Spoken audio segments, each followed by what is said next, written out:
Good morning everyone, welcome back. तो चलिए आज अपना शुरू करते हैं ईडियम्स एंड फ्रेजेस का एपिसोड नंबर 12। तो देखिए पहला हमारा ईडियम है chapter and verse. Chapter and verse का मतलब होता है इन फुल डिटेल, यानी कि किसी चीज़ की डिटेल में होना। अब कैसे याद रखेंगे, देखिए चैप्टर क्या होता है पता है। चैप्टर कोई भी पार्ट होता है, चैप्टर होता है। वर्स वर्स क्या होता है, पोएम। तो कुल मिलाकर आप ये समझिए कि आपको अपनी बुक का हर चैप्टर और हर पोएम फुल डिटेल में याद है, यानी कि आपको उसकी एक एक डिटेल पता है, आप उसको याद कर चुके हैं। एग्जाम्पल है इसका, he has such a sharp memory that he can narrate the story chapter and verse. उसकी इतनी शार्प मेमोरी है कि वो जो है ना नरेट कर सकता है, उच्चारण कर सकता है। नरेट का मतलब उच्चारण कर सकता है स्टोरी को फुल डिटेल में, उसकी इतनी शार्प मेमोरी है। नेक्स्ट है हमारा cool one's heels. Cool one's heels का मतलब होता है टू बी केप्ट वेटिंग, यानी कि इंतजार करना। टू बी केप्ट वेटिंग का मतलब होता है इंतजार करना। अब देखिए कैसे याद करेंगे। हील्स, हील्स क्या होती है, एड़ी। और कूल आराम देना, तो एड़ियों को आराम दे रहे हो आप, इसका मतलब आप रुके हुए हो, चल नहीं रहे। और चल नहीं रहे तो रुके हुए हो, इसका मतलब आप इंतजार कर रहे हो, कहीं बैठ के इंतजार कर रहे हो। इसका ये मीनिंग आता है। कूल वंस हील्स का मतलब हो गया टू केप्ट वेटिंग, इंतजार करना। एग्जाम्पल इसका, he had to cool his heels before he could meet the president of the party. उसको इंतजार करना पड़ेगा, किससे पहले, मतलब उसको इंतजार करना पड़ा किससे पहले, प्रेसिडेंट पार्टी से पहले, प्रेसिडेंट की मिलने से पहले। नेक्स्ट है हमारा carrot and stick policy. Carrot and stick policy का मतलब होता है रिवार्ड और पनिशमेंट, यानी कि रिवार्ड भी और पनिशमेंट भी। अब कैसे याद रखेंगे, देखिए कैरेट, कैरेट मतलब गाजर। स्टिक मतलब होती है कोई भी बैत, कोई भी डंडा होता है इस तरह का, यानी कि कोई ऐसी पॉलिसी है जिसमें गाजर भी मिल रही है और साथ साथ में डंडे भी मिल रहे हैं। तो इसका मतलब दोनों चीज़ साथ में हो रही हैं, रिवार्ड भी मिल रहा है और पनिशमेंट भी मिल रही है। तो ऐसे में याद हो गया carrot and stick policy, reward and punishment. Example है इसका, A successful businessman follows the carrot and stick policy towards his employees। जो सक्सेसफुल बिजनेसमैन होता है वो फॉलो करता है कैरेट और स्टिक पॉलिसी को अपने एम्प्लॉय की तरफ, टूवर्ड्स अपने अपने एम्प्लॉय की तरफ या अपने एम्प्लॉयज़ के लिए। नेक्स्ट है हमारा कम in handy. Come in handy का मतलब होता है टू बी यूज़फुल, यानी कि जो चीज़ यूज़फुल हो, जो किसी चीज़ के लिए यूज़फुल हो। अब देखिए कितना आसान है, अगर आपको इस वर्ड का मीनिंग पता है हैंडी, इस वर्ड का मीनिंग होता है हैंडी का मतलब होता है यूज़फुल, इस हैंडी का मतलब होता है यूज़फुल। तो बस ऐसे याद हो जाएगा आपको कि कम इन हैंडी का मतलब हो गया टू बी यूज़फुल। एग्जाम्पल है इसका, take some woollen clothes they may come in handy in Shimla. कुछ कपड़े ले जाओ, कुछ गर्म कपड़े ले जाओ, वो जो कपड़े हैं वो यूज़फुल होंगे कहाँ पे, शिमला में, वो कपड़े यूज़फुल होंगे शिमला में। नेक्स्ट है हमारा dig the grave. Dig the grave का मतलब होता है टू टार्निश या टू डिस्ट्रॉय, यानी कि कलंकित होना या बर्बाद होना, यानी कि आपको आपकी इमेज खराब हो चुकी है, इस तरह का मीनिंग देता है। आप डिस्ट्रॉय कर चुके हो अपनी इमेज, टू डिस्ट्रॉय। अब कैसे याद रखना है, देखिए डिग, डिग का मतलब होता है खोदना, ग्रेव, ग्रेव का मतलब कब्र, ग्रेव का मतलब कब्र। अब जैसे सपोज करिए आप कहीं कब्र खोद रहे हो अगर, तो आप अपने आप को कलंकित कर रहे हो, कलंक लग जाएगा आप पे एक, अपने आप को, अपनी इमेज आप डिस्ट्रॉय कर रहे हो कि यार बताओ कब्र कोई खोदने की चीज़ है। तो ऐसे याद हो जाएगा कि डिग द ग्रेव का मतलब होता है कब्र खोदना, और कब्र खोदने से आपकी इमेज खराब हो चुकी है। एग्जाम्पल इसका, by taking side of the culprit he dug the grave of his reputation, यानी कि कल्प्रिट जो है दोषी की साइड लेकर उसने अपनी इमेज, अपनी रेपुटेशन को डिस्ट्रॉय कर लिया है, टार्निश कर लिया है।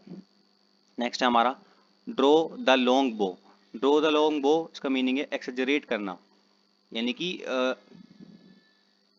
एक्सेजरेट, एक्सेजरेट का मीनिंग होता है कि कोई चीज़ अलग लेवल पे ले जाना, मतलब उसकी जो इमोशंस हैं वो अलग लेवल पे ले जाना, एटमोस्ट लेवल पे ले जाना। कैसे याद रखेंगे, देखिए ड्रॉ का मतलब होता है ड्रॉ करना, बो तीर होता है, लॉन्ग।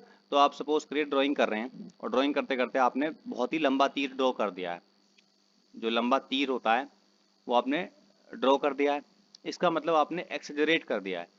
अतिशयोक्ति बोलते हैं इसको हिंदी में, कि किसी चीज़ की इंटेंसिटी बढ़ा देना, इंटेंसिटी बढ़ा देना। एग्जाम्पल है इसका, in calling him the best politician of the world his followers draw the long bow, यानी कि उसको वर्ल्ड का बेस्ट पॉलिटिशियन कहकर जो उसके फॉलोअर्स हैं उन्होंने एक्सेजरेट कर दिया है, इसकी इंटेंसिटी बढ़ा दी है।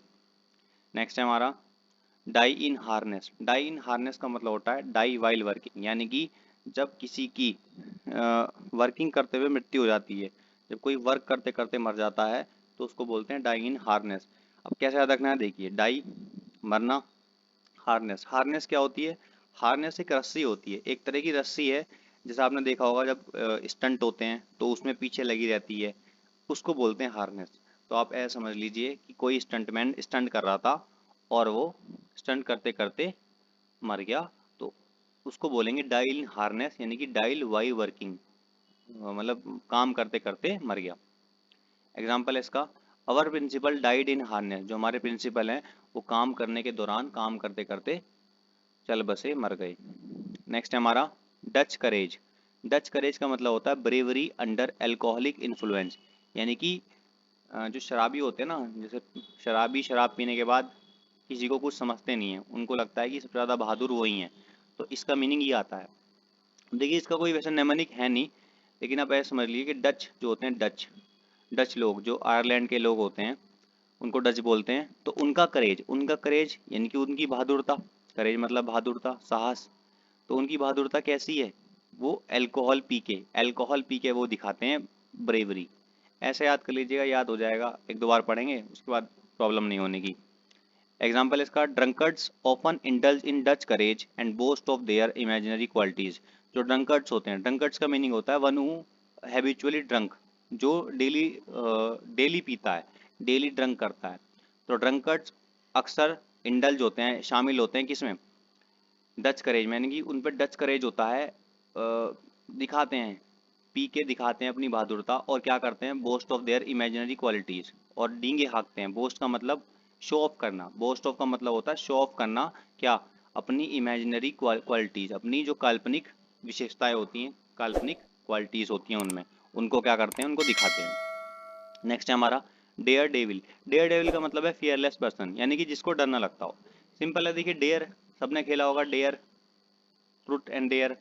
तो एक गेम है ट्रूथ एंड डेयर, जिसमें डेयर की चूज जब हम करते थे तो इसका मतलब हमें डर नहीं लगता, कुछ भी सामने वाला हमें कुछ भी डेयर दे सकता है, तो हमें डर नहीं लगता था, इसलिए हम फियरलेस पर्सन थे। तो डेयर डेविल का मतलब हो गया फियरलेस पर्सन। एग्जाम्पल इसका, only if daredevil can face the land mafia. केवल जो डेयर डेविल है, केवल जो फियरलेस पर्सन है, वही फेस कर सकते हैं लैंड माफिया को। नेक्स्ट हमारा डेड ब्रोक। डेड ब्रोक का मतलब होता है पेनीलेस। देखिए पेनीलेस का मतलब होता है कंगाल होना, कंगाल हो जाना, यानी कि विदाउट मनी, जिसके पास कोई पैसे ना हो। अब कैसे याद रखेंगे, देखिए डेड का मतलब डेड हो चुका है बिल्कुल ही, ब्रोक का मतलब टूट चुका है। तो कोई इंसान कब डेड होगा या कब टूट चुका होगा, जब उस पर कुछ पैसा नहीं होगा, वो कंगाल हो चुका होगा, तो उस सिचुएशन को बोलेंगे डेड ब्रोक, पेनीलेस यानी कि कंगाल। एग्जाम्पल इसका, on account of reckless spending he is dead broke these days. क्योंकि उसने क्या करा, रेकलेस यानी कि लापरवाही से खर्च करा, इसलिए आज वो कैसा है, आज वो पेनीलेस है, कंगाल है। तो चलिए ये थे हमारे 10 वर्ड्स, 10 इडियम्स, एपिसोड नंबर 12। कल अब मिलते हैं अपना एपिसोड नंबर 13 के साथ। Thank you so much, thank you everyone.